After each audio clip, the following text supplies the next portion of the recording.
Jadi ternyata mungkin baru belakangan orang sadar bahwa mengelola arsip itu mahal ternyata. Betul Ternyata sekali, mahal, Pak. ya. Tidak murah, Nah, betul. pengelola arsip digital dibilang lebih murah ketimbang arsip. Oke, ini penting. Nah, Oke, ini salah sebetulnya. Kearsipan nasional itu harus diselenggarakan secara komprehensif dan terpadu.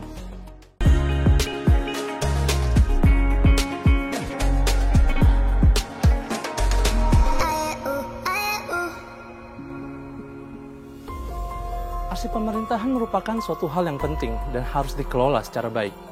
Namun, pada kenyataannya terdapat beberapa kasus yang menyebabkan hilangnya aset-aset penting negara. Hal itu disebabkan oleh kelalaian dalam mengelola arsip aset yang menjadi catatan buruk bagi akuntabilitas pemerintah dalam mengelola kekayaan negara. Kebijakan apa saja yang sudah disusun oleh para pemangku kebijakan dalam hal pengelolaan arsip aset?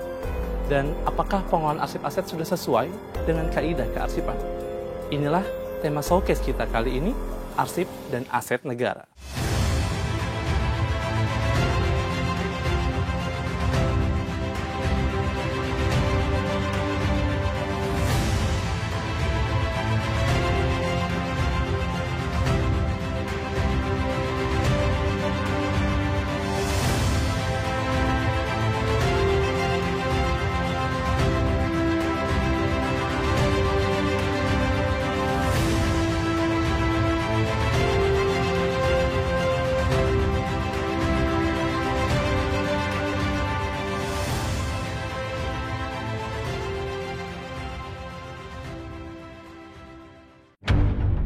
Dr. Handes Muhammad Imam Mulyantono MAP.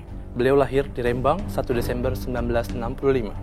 Beliau pernah menjabat sebagai Kepala Pusat Jasa Kearsipan Arsip Nasional Republik Indonesia tahun 2014 sampai dengan 2018. Beliau juga pernah menjabat sebagai Kepala Biro Perencanaan dan Humas Arsip Nasional Republik Indonesia tahun 2018 sampai dengan tahun 2020.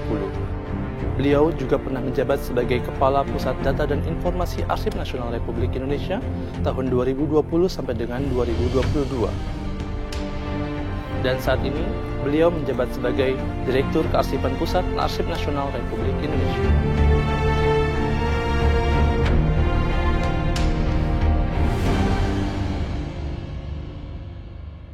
Pengelolaan aset negara seyogyanya tidak boleh terlepas dari pengelolaan arsip aset itu sendiri. Karena kepemilikan suatu aset hanya dapat dibuktikan berdasarkan arsip yang dimiliki. Hal ini menjadi suatu catatan serius ketika kementerian, lembaga, dan instansi lainnya sebagai pengguna barang milik negara masih lalai dalam menjaga dan mengelola arsip aset tersebut. Telah hadir bersama kita Direktur Kearsipan Pusat Arsip Nasional Republik Indonesia, Bapak Dr. Handes Imam Mulyantono. Selamat pagi Pak Imam. Selamat pagi Mas Ardi. Siap, selamat pagi. Gimana kabar Pak? Baik? Alhamdulillah. Alhamdulillah. Oke nih Pak, jadi memang dalam episode kita kali ini nih Pak, kita akan membahas temanya adalah mengenai arsip dan aset negara, gitu ya Pak. Nah memang ini menjadi ada beberapa kasus yang kita pada saat kita diskusikan menjadi suatu catatan serius ya Pak ya, bagi kita khususnya di kementerian lembaga ataupun pemerintah daerah lainnya. Seperti itu. Nah, mungkin hal yang ingin saya pertanyakan dulu nih Pak. Jika merujuk beberapa tahun belakangan ini, sebenarnya seperti itu, dari sisi kebijakan Pak, apa saja sih yang sudah dilaksanakan oleh Arsip Nasional Republik Indonesia dalam memberikan suatu aturan pengelolaan arsip aset? Jadi begini, sebetulnya negara melalui Undang-Undang 43 tahun 2009 tentang kearsipan itu sudah secara eksplisit ya, secara jelas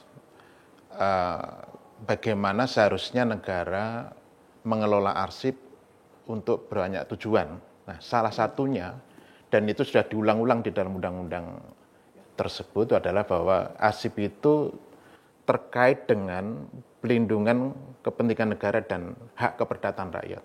Betul.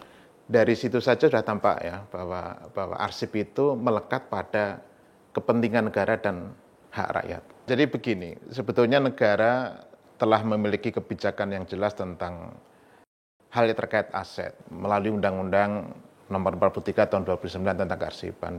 Di situ itu sejak dari konsideran menimbang sehingga sampai pasal-pasalnya itu sangat fokus pada penjaminan atau pelindungan kepentingan negara dan hak keperdataan rakyat. Nah, itu terkait tentunya dengan masalah misalnya contoh kepemilikan aset misalnya. Nah, dari esensi arsip sendiri itu adalah rekaman peristiwa tentang keberadaan sesuatu atau berlangsungnya suatu kegiatan. Nah, terkait dengan keberadaan sesuatu ini, katakanlah ada aset, lalu tentu pasti ada arsip yang terkait dengan aset tersebut. Sejak dari proses perencanaannya, pengadaan, pengelolanya, penyusutannya. Ini sangat spesifik sekali di dalam undang-undang dinyatakan tentang hal tersebut. Kemudian ada peraturan pemerintah nomor 28 tahun 2012 tentang peraturan pelaksanaan dari undang-undang, dan di situ dirinci lebih lanjut. Nah, kalau terkait dengan aset, jadi aset ini, jadi begini, hubungan antara arsip dan aset itu panjang. Jadi ya tadi saya sampaikan, sejak perencanaan hingga akhirnya disusun, bahkan setelah aset itu tidak menjadi hak kita misalnya, arsipnya masih harus terus diberlakukan. Nah, ini problemnya, bukan problem ya, tantangannya adalah aset itu keberadaannya seringkali panjang dan dia penting. Nah, maka arsipnya tentu lalu menjadi panjang juga jangka simpannya dan penting juga untuk dilindungi secara tepat. Nah, diamankan juga secara tepat. Nah, inilah tantangan, dan dalam kearsipan itu arsip terkait tentang aset itu menjadi bagian dari program arsip vital. Penghapusan aset tadi. Nah, karena dalam program arsip vital itu intinya adalah arsip-arsip yang terkait dengan hak kewajiban, ini terkait dengan aset yang spesifik ya, itu harus dilindungi secara khusus. Nah, inilah pentingnya gitu ya. Artinya ketika aset dianggap penting, tentu arsipnya juga menjadi penting. Nah, dan ini tadi sudah di peraturannya, lalu kemudian ada juga peraturan Kepala ANRI dan banyak peraturan ANRI yang tersebar di banyak peraturan, itu juga memberikan perhatian khusus kepada aset. Nah, lalu kemudian juga dalam sosialisasi dan sebagainya, kita juga banyak melakukan BIMTEK dan sebagainya, bahkan gitu ya, salah satu kegiatan yang menjadi prioritas lembaga dalam rangka pembinaan kearsipan itu adalah pendampingan pengelolaan arsip aset milik negara. Jadi itu di situ saya sudah menunjukkan prioritas ya. Jadi tidak hanya prioritas ANRI, tetapi prioritas pemerintah Indonesia, bahwa itu sangat penting. Nah, nanti pun terkait dengan pemindahan ibu kota negara, itu juga gitu, salah satunya adalah yang disasar adalah penyelamatan arsip aset. Nah, jadi clear sih, semuanya udah oke. Nah, tinggal nanti pelaksanaannya. Nah, ini di level pelaksanaan ini menjadi tantangan kita nih. Bagaimana kita bisa melaksanakan amanat dari undang-undang sampai ke katakanlah teknis peraturan arsip nasional tentang masalah aset. Dan ini tentu peraturan ini tidak sendiri. Dia akan nyambung dengan peraturan sektor lain. Nah, betul nih Pak. Hal yang memang mungkin tadi ya Pak, ketika ditarik beberapa hal yang Bapak sampaikan, arsip aset masuk dalam kategori arsip vital, gitu. Berarti kita harus mengimplementasikan beberapa metode dengan program arsip vital. Dan ini tadi Bapak juga sebutkan nih, ANRI sudah mengeluarkan perka. Ini perka berapa nih Pak terkait dengan sini Pak? Saya agak nomor 6 2015 kalau tidak salah. 2005, mohon maaf. 2005. Nah, kemudian Bapak juga sampaikan perka ini akan terkait dengan beberapa peraturan, mungkin salah satunya ya Pak ya, adalah peraturan di lingkungan Kementerian Keuangan, yaitu di Direktorat Jenderal Kekayaan Negara ya Pak, tentang masalah mengenai pengelolaan aset itu sendiri. Nah, sinkronisasi apa nih Pak sebenarnya yang perlu dilakukan dan perlu diatur agar kebijakan dari sisi kebijakan ini Pak bisa implementatif? Jadi begini, sekali lagi saya memberikan penekanan bahwa dari sisi kebijakan tidak ada masalah, sangat selaras. Nah, katakanlah kita pengertian aset banyak ya, tetapi kita fokus ke aset dalam konteks Undang-Undang Perbendaharaan Negara. Nah, dalam Undang-Undang Perbendaharaan Negara itu, katakanlah dari sisi kearsipan kan tadi saya sampaikan ya kebijakannya bahwa terhadap arsip-arsip yang penting lalu diperlakukan secara khusus. Itu kebijakannya.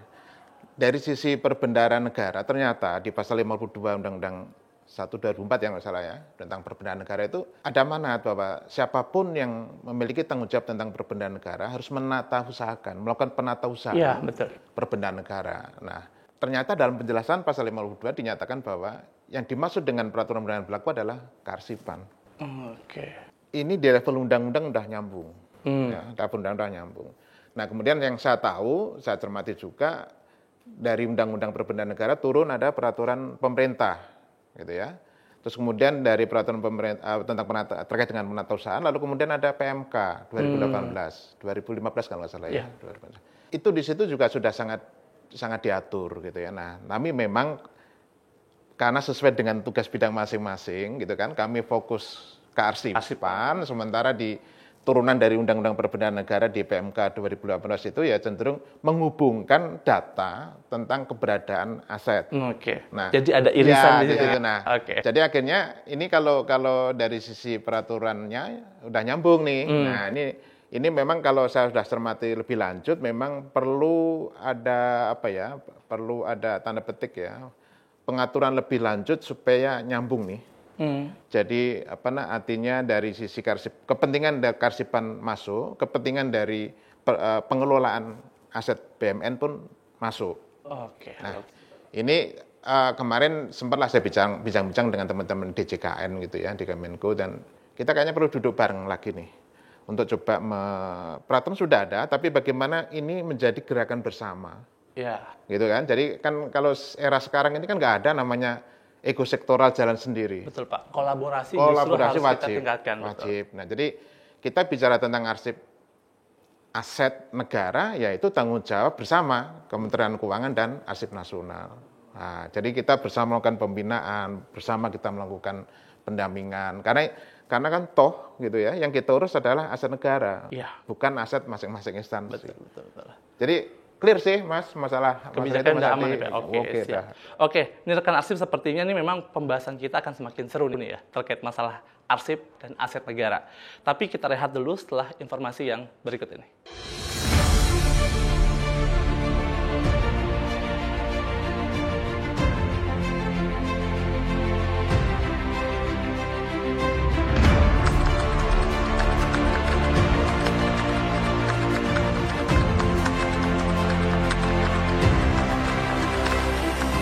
Prinsipnya arsip aset harus dikelola dengan baik karena merupakan arsip vital yang tidak dapat tergantikan dan menjadi syarat dalam berjalannya suatu organisasi. Oleh karena itu, arsip aset menjadi bukti akuntabilitas kita di dalam mengelola kekayaan negara, sehingga membutuhkan implementasi metode yang khusus sebagaimana program arsip vital di lingkungan Kementerian Keuangan.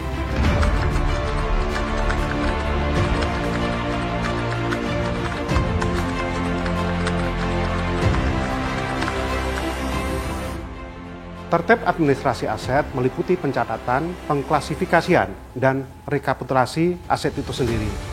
Tertib fisik adalah kesinkronan antara data yang tercatat dalam ketersediaan fisik maupun pengamanannya. Sedangkan tertib hukum berarti semua prosedur mulai dari perencanaan sampai dengan penghapusan harus sesuai dengan peraturan perundang-undangan. Sebagai contoh, pada Biro Umum Sekretariat Jenderal, tertib hukum adalah terkait dengan sertifikasi tanah dalam rangka pengamanan aset yang tentunya mendukung tertib dalam pengelolaan aset.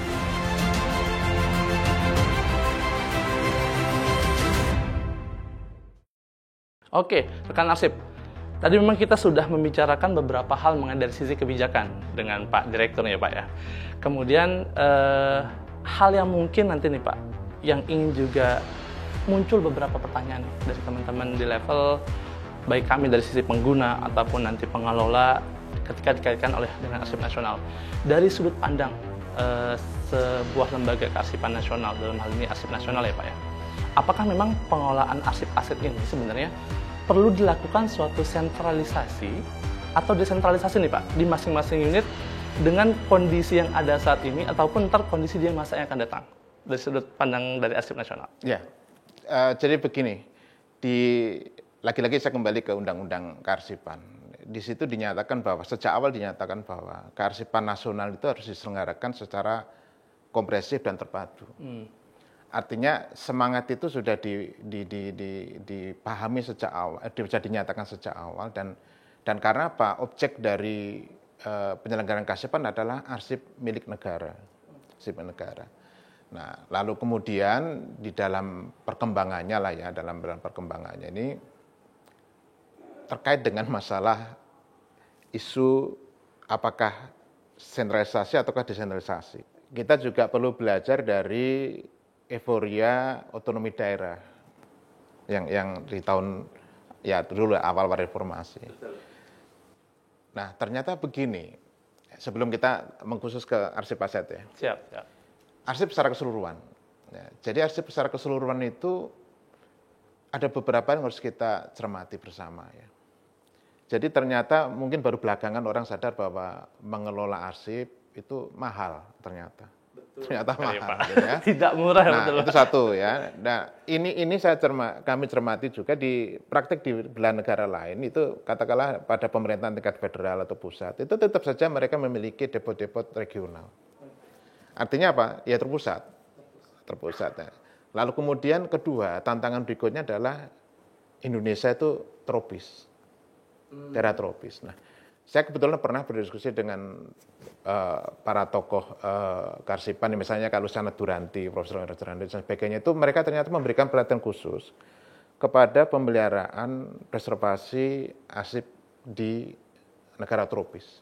Itu permasalahannya serius, karena terkait dengan kelembapan dan suhu.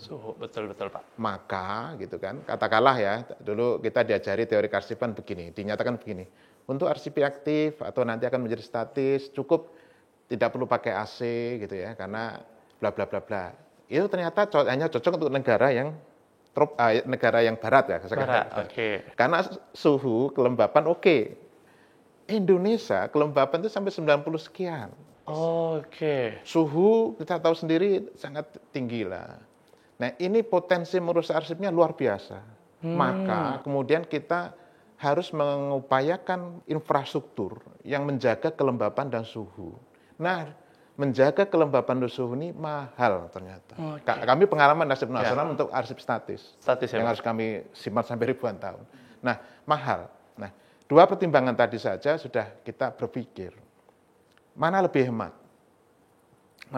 Ya. Kebetulan saya pernah menjadi kepala pusat jasa kearsipan yang menjual jasa kearsipan. Ya. Di situ ada jasa penyimpanan arsip.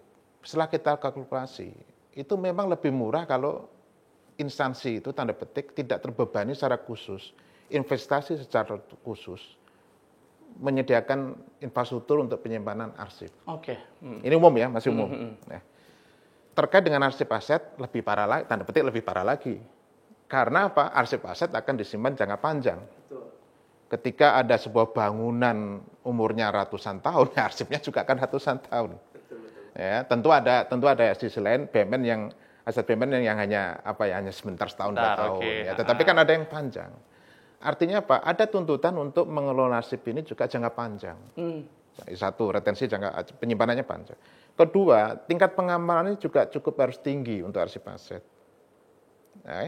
Nah, ini saja sudah kebayang investasi harus dilakukan apabila dilakukan oleh masing-masing instansi. Betul nih Pak, betul. Oleh masing-masing instansi. Nah, ini makanya dari kami, dari pimpinan ANRI juga sudah mengarah ke sana. Dan ini momentum pemindahan ibu kota negara ini pas gitu ya. Jadi artinya, oke, mumpung pindah, yuk kita tata penyimpanannya. Maka kan Bapak Kepala ANRI, Pak Emang Gunata itu kan sudah juga melakukan pendekatan ya kepada Kementerian Keuangan untuk duduk bareng termasuk DJKN gitu ya. Ini gimana kalau nanti ke depannya yang ditinggal di Jakarta ini kita lakukan terpusat. Nah, balik lagi ke arsip aset, itu lebih mahal lagi. Dan jelas kalau arsip aset itu terkait dengan aset negara, yang punya kepentingan negara. Jadi pertanyaan tadi, ya kenapa tidak?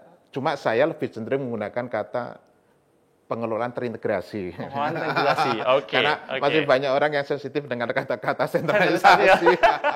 Betul. Terintegrasi. Nah, pengertian integrasi bisa kita kembangkan konsep dan kebijakannya sehingga nanti kan jadi tadi saya sampai sekarang ini masih meyakini bahwa akan jauh lebih murah ketika pengelolaan arsip untuk yang memiliki retensi panjang dan pengamanan khusus tadi yang arsip vital tadi dilakukan secara terintegrasi. Betul. Karena tadi yang saya dapat dari Pak Imam nih, arsip aset vital, metodenya secara khusus, baik itu dengan vaulting atau lain sebagainya, betul ya Pak ya? Di mana cost-nya ketika memang difokuskan di KL selaku pengguna yang menyimpan, Ini pilihannya apakah memang akan konsen ke sana atau jadi lalai nih Pak sebenarnya, betul ya Pak ya. Tadi catatannya di situ yang saya dapat. Jadi mungkin tadi pandangan Pak Imam adalah memang akan lebih baik bahasanya diintegrasikan ya Pak ya. Nah, integrasi ini sebenarnya apakah memang akan terfokus untuk arsip aset yang saat ini bentuknya konvensional, ataupun mungkin nanti ke depan kita nggak tahu nih Pak, go to the future, kita kan ke depannya nanti apakah dengan bentuk arsip digital dan sebagainya, dengan yang kemarin juga pernah kita bahas mengenai apakah dengan sentralisasi yang namanya tempat penyimpanan arsip secara digital atau seperti apa Pak? Bayangan dari Pak Imam nih. Iya, jadi begini ya, ini mungkin yang seringkali kita mungkin karena apa ya, artinya banyak obrolan gitu ya tentang lingkungan digital itu, seakan-akan lingkungan digital itu lalu kemudian prinsip-prinsip gitu ya, prinsip kita bekerja berinteraksi itu lalu menjadi lebih longgar, lalu kemudian tanda petik bau desentralisasinya sangat kuat. Ternyata tidak. Ternyata salah. Ternyata salah. Jadi dalam lingkungan digital itu justru kecenderungan sentralisasi tinggi. Ya kan, atas nama efisiensi efektivitas itu sentralisasi tinggi. Nah, katakan semangat SPB itu kan ke arah sana. Bagi pakai aplikasi terintegrasi itu apa kalau secara teknis? Sentralisasi sebenarnya. Iya, betul Pak. Sentralisasi. Nah, sama dengan tadi. Jadi katakanlah tadi ya, karena jangka penyimpanannya panjang lalu untuk arsip aset lalu kemudian katakanlah untuk preservasinya, pengamanannya dan sebagainya ekstra, itu justru harus dilakukan secara terkontrol. Sangat terkontrol. Nah, kalau kita bicara tentang mana lebih mudah kita mengontrol sesuatu secara tersentral ataukah terdesentralisasi, ya kan? Nah, ini lingkungan digital yang sekarang kita hadapi, kita lihat sendiri kan, aplikasi-aplikasi misalnya sosial media dan sebagainya cenderung hanya satu, hanya dua yang dominan, ya kan? Lalu kemudian ketika WhatsApp tumbang, ribut semuanya karena sebetulnya dia tersentralisasi di sana, lumpuh komunikasi, interaksi antar manusia gitu ya. Nah, cenderungannya ke arah sana sebetulnya, meskipun digital sekalipun. Dan jangan lupa ya, ini yang seringkali tadi juga salah kaprah. Dikira biaya penyimpanan arsip konvensional, anggaplah arsip kertas, itu lebih atau saya balik, penyimpanan pengelolaan arsip digital dibilang lebih murah ketimbang arsip. Oke, ini penting. Nah, ini salah sebetulnya. Padahal kenyataannya biaya untuk pengelolaan arsip digital itu mahal. Lebih mahal daripada kertas. Arsip pemeliharaan pengelolaan arsip elektronik jauh lebih mahal. Ya. Oke, ini catatan nih Pak ya, benar-benar nih Pak. Ini hal yang memang harus kita juga sampaikan nih Pak ke teman-teman semua. Oke. Nah, ini jadi seperti itu. Karena apa? Ya, coba saya memberikan narasi ya. Ketika kita menyimpan arsip kertas, ada anggaplah setumpuk kertas, kita masukkan ke filing kabinet. Filing kabinet kita kunci, lalu kemudian ruangan kita kunci. Suhu kelembapan ya kita atur sedemikian rupa tidak ekstrim gitu ya. Keluar gedung kita kunci. Keluar gedung, kalau halaman kita gembok gerbang. Oke. Hanya itu yang perlu kita lakukan. Betul. Lalu apa yang terjadi kalau digital? Baru bikin saja udah mahal, udah rumit, udah kompleks. Lalu kemudian menyimpan. Dikira memang menyimpan file itu di cloud gitu, di ekosistem lebih murah. Enggak juga. Karena di situ harus ada sistem security-nya harus kuat. Kemudian dia harus ada jaminan 24 jam harus bisa diakses. Itu enggak murah. Enggak murah. Investasi untuk itu sangat luar biasa besar. Oleh karena itu kan lagi-lagi balik lagi semangat SPB. Menyadari hal itu maka kemudian ya kalau gitu sedikit tapi efisien. Ketimbang banyak tapi lalu kemudian malah membuat ribet gitu pekerjaan dan lalu menjadi satunya lebih mahal. Oke. Nah, jadi memang tadi kita sudah membicarakan banyak nih Pak mengenai SPBE digital. Nanti akan kita singgung mengenai masalah sebenarnya apakah sebenarnya aplikasi manajemen aset yang ada saat ini sudah mengakomodir dari sisi kearsipan atau belum nih Pak? Nah, tapi tunggu dulu. Kita akan lanjutkan setelah informasi berikut ini.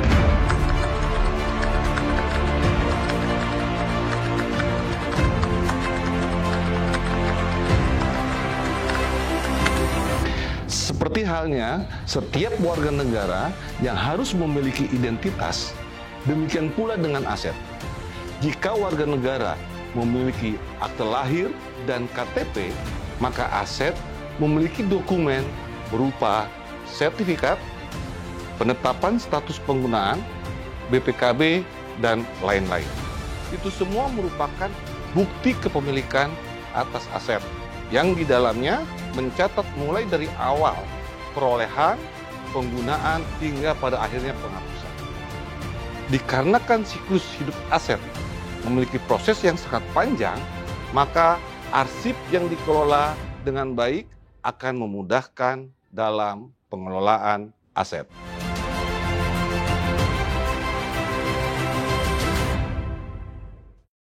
Oke, tadi kita sudah membahas beberapa hal mengenai sampai ke level arsip digital, SPBE, dan lain sebagainya. Nah, kemudian ketika kita akan singgungkan nih Pak, sebenarnya kita singgungkan dengan obrolan aset kita, di mana berarti pada saat ini kan memang sudah ada suatu aplikasi nih Pak, untuk mengelola suatu aset.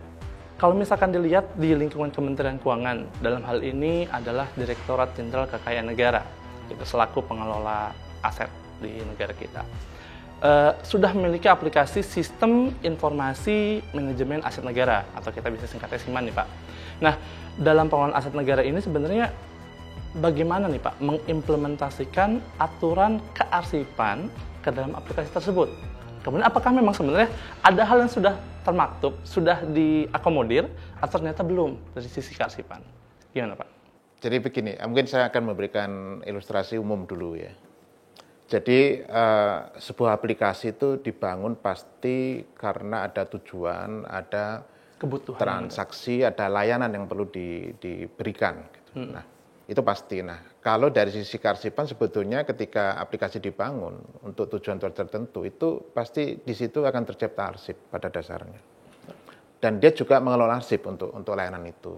Ya, jadi dia selain menerima tanda petik ke dalam sistem itu arsip dari sistem lain, lalu kemudian dia melakukan proses tertentu menghasilkan arsip, dan dia bisa jadi hasil arsip itu disampaikan ke sistem lain, aplikasi lain. Okay.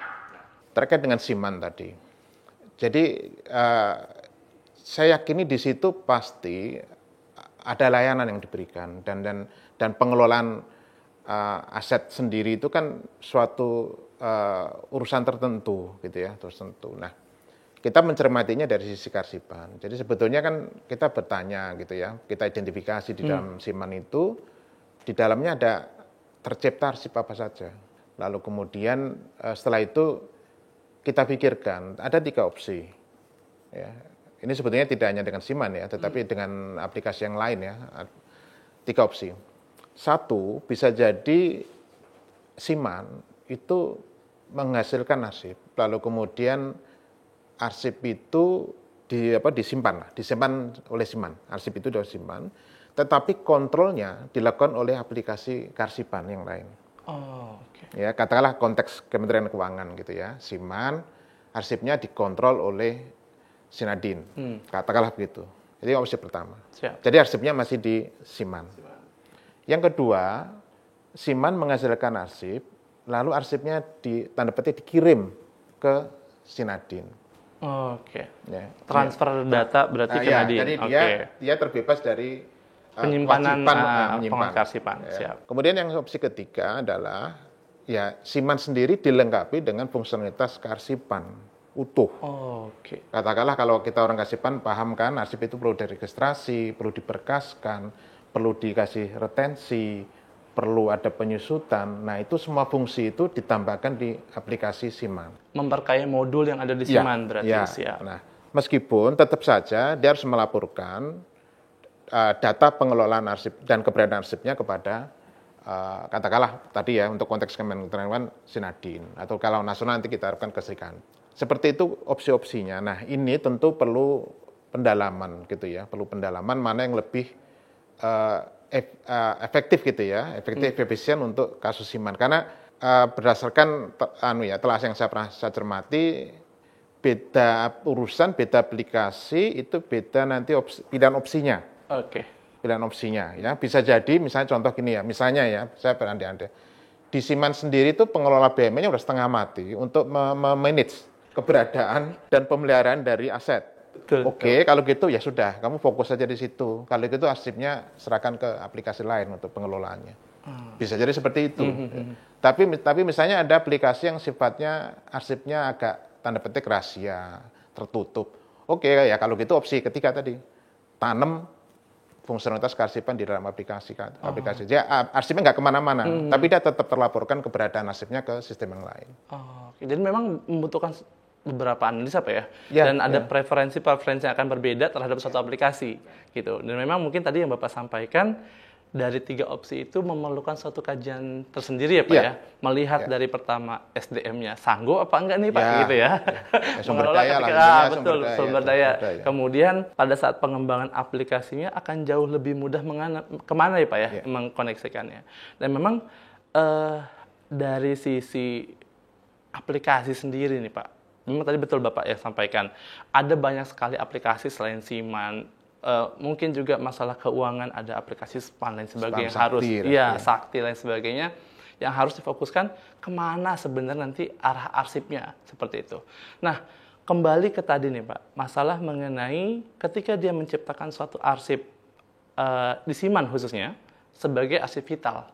Nah, berarti apakah metode untuk pengelolaan arsip digital yang masuk dalam kategori vital, metodenya akan sama dengan program arsip vital yang sudah dituangkan di ANRI, atau ada hal tertentu Pak sebenarnya? Ya prinsipnya sama. Nah justru itu menjadi beban kan, menjadi beban. Betul. Jadi tadi kita lakukan kajian itu karena harus menghitung benar ya, menghitung benar cost benefitnya gitu ya. Jadi ketika katakanlah Siman gitu ya, tadi ya katakanlah pengelola BUMN fokus ke manajemennya, sementara ketika dia dibebani, oke, kamu harus juga ngelola arsipnya, plus ngelola arsipnya arsip vital, maka aplikasinya ekstra, tidak hanya aplikasi fungsionalitas kearsipan biasa, tapi juga fungsionalitas pengelolaan arsip vital yang di dalamnya. Di dalamnya ada masalah